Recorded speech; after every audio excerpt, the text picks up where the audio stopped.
बाबा हे खूप कठीण अभ्यास आहे, नाही होणार.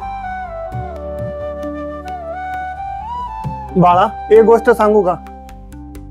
एक लहानसा मुलगा होता ज्याला शाळेत कोणी बसू देत नव्हते. मास्तर सुद्धा त्याला वर्गात बसू देत नव्हते, पण त्याने कधी हार मानली नाही. तो वर्गाच्या बाहेर उभा राहिला, शिकला. आणि हो बाळा, त्याला शाळेत पाणी प्यायला सुद्धा देत नव्हते, का? कारण त्यांचं अस्तित्व लोकांना मान्य नव्हतं. पण त्यांनी कधी हार मानली नाही.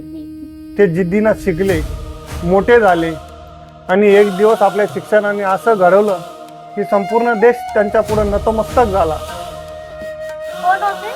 ते विश्वरत्न डॉक्टर बाबासाहेब आंबेडकर.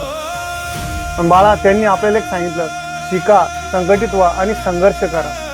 शिक्षण हे वाघिणीचं दूध आहे. आता मी कधी हार मानणार? हो, हे मला नको सांगू, त्यांना सांग. पण कधी हार मानणार?